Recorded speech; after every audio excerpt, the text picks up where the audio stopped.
देश विदेश के पर्यटकों का भारी तादाद बनी रहती है आगरा में सिर्फ एक चीज के लिए, ताजमहल। पर जब आप ताजमहल की प्रवेश पर्ची काटकर अंदर प्रवेश करते हो ना, तो उस प्रवेश पर्ची में साफ साफ अक्षरों में लिखा रहता है कि अंदर सिर्फ 3 घंटे के लिए आप रह सकते हो। पर क्या ताजमहल सिर्फ 3 घंटे में देखना पॉसिबल है? मतलब इतनी सुंदर चीज अगर सारा दिन भर भी हम देखते रहे ना तो भी कम पड़ेगा। पर टिकट में तो साफ साफ लिखा है कि सिर्फ अंदर 3 घंटे तक ही आप रह सकते हो। तो कैसे हम ताजमहल सारा दिन तक देखते रहे, वो भी बिना किसी रोक टोक के? आसान है, किसी भी ताज फेसिंग होटल का रूम एक रात के लिए आप बुक कर लीजिए। पर क्या ऐसा रूम बहुत कीमती ना हो जाएगा? बिल्कुल भी नहीं। चलिए आज इस वीडियो में हम आपको दिखाते हैं कि ताज के ईस्टर्न जो गेट है ना, वहां पर 2 ऐसा होटल है जो इतना कीमती तो है नहीं। इनफैक्ट एक होटल का तो रूम इतना सस्ता है कि हमने वहां पर होटल तो एक रात के लिए नहीं, 2 रात के लिए बुकिंग कर लिए थे। और साथ ही साथ हम आपको दिखाएंगे कि इस होटल का अंदर का फैसिलिटीज क्या क्या है और यहाँ पर क्या क्या कॉम्प्लीमेंट्री मिलता है, इसका भाड़ा कितना है एक रात के लिए और इसका कंफर्ट लेवल और सर्विस किस तरह का है। तो पहला जो होटल है वो है जोइस हॉस्टल। यहीं पर हम ठहरे थे और यहाँ पर ठहरने का कई प्रकार का इंतजाम है। जैसे कि ये पहले वाला आपको दिखाई दे रहा है कि हॉलवे में ही आपको एक सोने का इंतजाम कर दिया जाएगा, जहाँ पर आपको कंबल दिया जाएगा, एक लॉकर दिया जाएगा, शेयर्ड बाथरूम और पीने का पानी का इंतजाम होगा। इसका भाड़ा 100 से 150 रुपए आ जाता है पर नाइट। इसके अलावा डॉर्म्स है, लेडीज डॉर्म्स अलग, मेल डॉर्म्स अलग, सिंगल बेडरूम का भी इंतजाम है, डबल बेडरूम का इंतजाम है। पर हम लोग ठहरे थे फैमिली रूम में, इसलिए हमारा सोने का इंतजाम इस बिल्डिंग में नहीं हुआ, बाजू वाला बिल्डिंग में हुआ।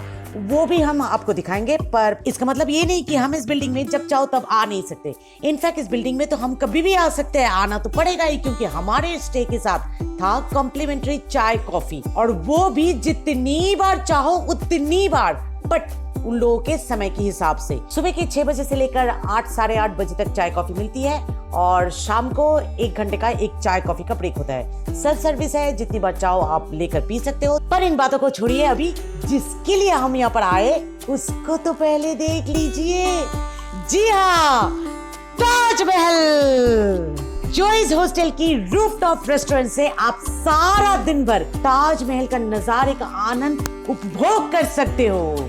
और ऐसी चिंता रखने वाली प्राणी एकमात्र हम नहीं, यहाँ पर आए सारे के सारे पर्यटक ऐसे ही ख्यालात रखते हैं। सारे दिन भर या तो चाय कॉफी, या तो ब्रेकफास्ट के साथ, या लंच या डिनर के साथ, और कभी कभी तो यूं ही सिर्फ बैठकर ताज को देखते रहते हैं, निहारते रहते हैं, खासकर विदेशी पर्यटक। और यहाँ पर आना भी काफी आसान है, चाहे आप फ्लाइट से आ रहे हो या ट्रेन से।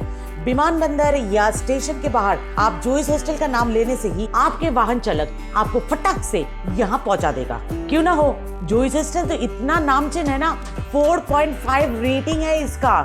और रिव्यूज बोले तो हमें तो एक भी नेगेटिव रिव्यूज नहीं दिखी। हालांकि स्थानीय थोड़ा सा डरते हैं इस बात को लेकर कि इतने सारे विदेशी पर्यटक एक साथ यहाँ पर एकत्रित हो गए, कहीं फिर से ताज को लूट ना ले इन लोग। और यहाँ पर आना भी काफी आसान है। ताजमहल की जो ईस्टर्न गेट है ना, वहां से सिर्फ 2 मिनट की वॉकिंग डिस्टेंस पे है अवस्थित जोइस हॉस्टल। हम इसे गोआईबीबो के माध्यम से बुकिंग किए थे, और क्योंकि ये कोई स्पॉन्सरशिप वीडियो नहीं है तो हम आपको बता देना चाहते हैं कि आप गोआईबीबो के अलावा MMT, अगोडा या booking.com से भी बुकिंग कर सकते हो। चलिए अब आप लोगों को हम अपना कमरा दिखाते हैं। कहने को तो ये फैमिली रूम है, पर हमारे ख्याल से ये एक डबल बेडरूम और डॉर्म्स का हाइब्रिड बच्चा है, जहाँ 4 लोग आसानी से एक साथ एक कमरे में रह सकते हैं। Comfortable, cozy, AC facility, electric kettle with tea and coffee, sugar, सब कुछ यहाँ पर मौजूद है। कबर्ड भी है और बाथरूम तो बहुत ही बढ़िया है, जहाँ पर कुछ टॉयलेटरीज तो इन लोग ने कम्प्लीमेंट्री दे ही रखा है। ऊपर से 2 टॉवल दिए थे और डॉर्म्स वालों को मोटे मोटे कर्टन्स दिए थे प्राइवेसी के वास्ते।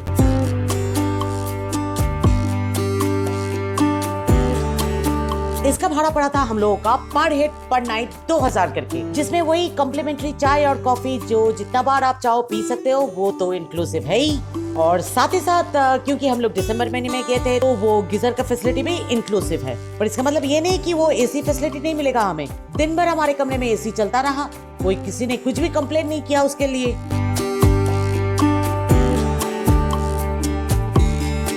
और पूरे कमरे में सुगंध फैलाने के लिए कुछ गुलाब के पंखुड़ियों को एक पात्र में भिगो कर रख दिए थे। ओ हाँ, टॉयलेट पेपर भी था और टेलीविजन भी था, पर उसे स्विच ऑन करके देखने का टाइम ही नहीं मिला हमें। ताज देखे या टेलीविजन? देव बाबू, टी से ताज, टी से टेलीविजन, पर हम तो चुनेंगे ताज।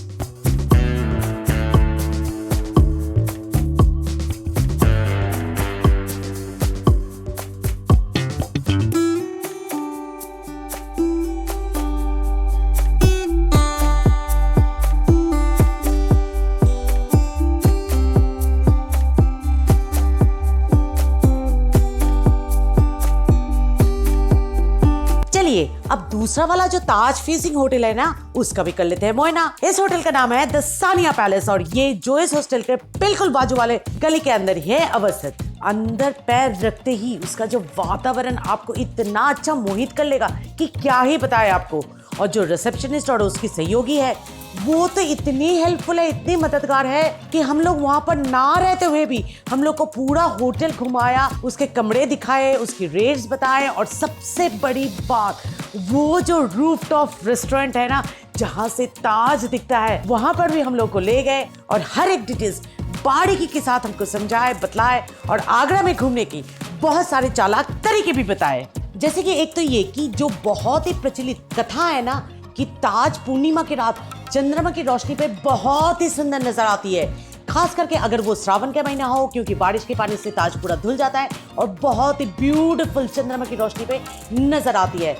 बिल्कुल गलत अफवाह है ये, ऐसा कुछ भी नहीं है। ज्यादा से ज्यादा जो अभी आपके स्क्रीन पे दिख रहा है उससे थोड़ा बहुत अच्छा होगा, पर ऐसा नहीं कि ब्यूटीफुल नजर आ रहा है। ऐसा अफवाह इसलिए फैलाया गया है क्योंकि सावन के महीने में टूरिज्म पूरा ठप हो जाता है, यहाँ पर बिजनेस पूरा डाउन हो जाता है, उसी को बरकरार रखने के लिए ये अफवाह फैलाया गया है। पर लॉस आपका होगा, एज अ पर्यटक आपका पैसा पूरा बर्बाद हो जाएगा। रूफटॉप तो छोड़िए, आप शायद अपने कमरे से निकल भी नहीं पाओगे अगर ज्यादा बारिश हुआ तो, और शायद 6 या 6:30 बजे ताज का तो गेट भी बंद हो जाता है, तो आप देखोगे कहां से ताज। पर इतने भले लोगों के साथ हो रहा है ऑनलाइन बहुत बड़ा स्कैम। रिव्यूज ऐसा दिख रहा है कि ये होटल एक बहुत ही बुरा मोहल्ला में है अवस्थित, जहां शराबी और बेरोजगार ठरकुल्ले इंसान घूमते रहते हैं और यहाँ पर ठहरने वाली फीमेल पर्यटकों को छेड़ते रहते हैं। पर हमें यहाँ पर आते वक्त कुछ भी ऐसा नजर नहीं आया। फिर भी हमने ना मानो, इस लॉजिक को तो समझो। जोइस हॉस्टल और सानिया पैलेस होटल के बीच में अवस्थित है सिर्फ एक बिल्डिंग, और वो भी सानिया पैलेस होटल के मालिक का अपना घर है। इनफैक्ट सानिया पैलेस के रूफटॉप से तो जोइस हॉस्टल का रूफटॉप भी दिखता है। तो अगर जोइस हॉस्टल एक बहुत ही अच्छा नेबरहुड में है बसा, तो सानिया पैलेस कैसे बुरा नेबरहुड में हो गया बसा। और ऊपर से जितनी भी हम आपको सुबह से पिक्चर दिखा रहे हैं रूफटॉप से ताज व्यू का, आपको शायद नजर आएगा कि ये पूरा जो एरिया है ना एक हाउसिंग एरिया है जहाँ पर आम लोग रोजमर्रा की जिंदगी जीते हैं। तो वो मोहल्ला कैसे खराब हो सकता है भाई। खैर मेरा क्या, ना जोइस हॉस्टल ना सानिया पैलेस कोई तो मुझे स्पॉन्सरशिप इस वीडियो के लिए दे तो नहीं रहा है ना, मैं अपना गला क्यों फाड़ रही हूँ भाई। और ऊपर से आप लोग सब्सक्राइब भी नहीं करते हो और मेरा चैनल मोनेटाइज भी नहीं हो रहा है, मैं तो बीच में लटक रही हूँ ना। फिर भी जब यहाँ तक आ ही गए तो आपको सानिया पैलेस का रूम भी दिखा देते हैं। इस नॉन एसी स्टैंडर्ड रूम का भाड़ा है 2500 ऑफ सीजन, पर इसका सीजन में दाम बढ़ भी सकता है। यहाँ पर वो डॉम्स वगैरह हॉस्टल्स वगैरह का कोई भी फैसिलिटीज नहीं है, यहाँ पर सब सिंगल रूम या डबल बेडरूम होगा। पर नंबर ऑफ रूम्स बहुत ही कम है, पहले से बुक करके आइएगा, यहाँ पर आकर शायद ऑन सीजन आपको रूम ना मिले। आशा करती हूँ ताजमहल के ईस्टर्न गेट के करीब जो 2 होटलें हैं जहां से ताज व्यू बहुत ही मस्त होती है, उसकी पूर्ण जानकारी हमने इस वीडियो में दे दी है। ऐसा अगर आपको भी लगता है और अगर आप हमारे दुख, सब्सक्राइबर कम होने की, व्यूज कम होने की और ये वीडियो शेयर ना होने की जो दुख और पीड़ा अगर महसूस कर पाए, तो जरूर इस वीडियो को लाइक और हमारे चैनल टिप्स टू ट्रैवल को सब्सक्राइब करने में बिल्कुल भी हिचकिचाइएगा नहीं। Click to see the next video and happy journey.